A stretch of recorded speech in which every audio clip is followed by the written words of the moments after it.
And my presentation is on Mary Wollstonecraft. She's an English author. She was born April 27, 1759 in London, and she wrote mostly around the French Revolution era. She's best known for a vindication of the rights of men and a vindication of the rights of women, and she's sometimes known as the first feminist of the modern era. So she wanted to be an author after some unsuccessful jobs as a nanny and a teacher, but that was generally not normal for women at the time because it was too hard to support themselves on an author career. So her early writing was mostly fiction novels and children's books, and she started writing political essays in the early 1790s as a result of the French Revolution. So A Vindication of the Rights of Men was published in 1790 as a response to Edmund Burke's Reflections on the Revolution in France. Burke defended the French monarchy, and she didn't agree with that, and that kind of upset her. So she criticized his traditional political views, and she used Enlightenment ideas to support the growing middle class. And then A Vindication of the Rights of Women was written in 1792, and it was written in response to educational philosophers such as Rousseau, and he believed that women shouldn't be educated or that they should only be taught to be good housewives, and that really upset her, so she believed that women should be educated because it would make the nation better because they're raising the children, and if the children are smarter, then the future would be better. She also attacked double standards between the sexes, and she believed that men and women should be held to the same moral standards.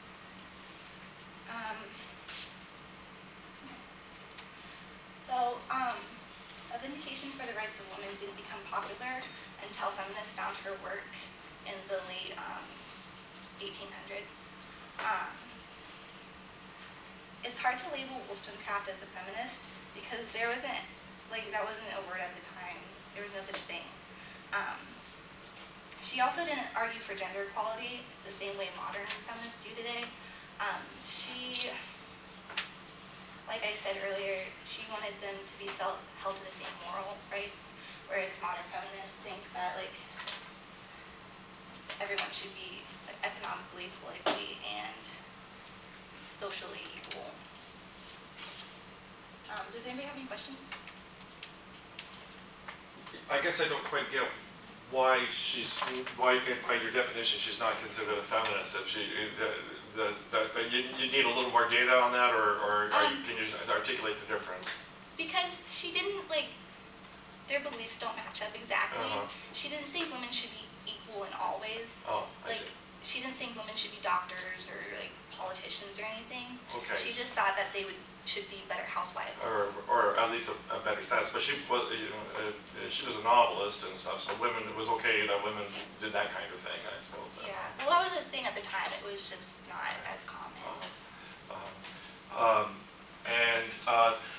Edmund Burke defended the monarchy in France, right? And in the 1790s was that was when the Enlightenment hit the wall.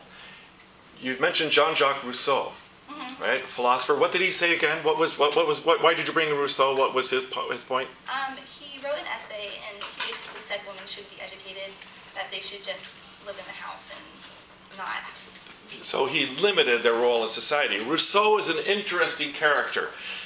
In many ways, he was a revolutionary. He was thinking new thoughts, but there were certain aspects of him that were kind of that were not. So, for instance, not wanting social equity for women is one way. Let me see. The Enlightenment. We're going to construct a rational society. Hang on here, just stay with me here. We're going to construct a rational society.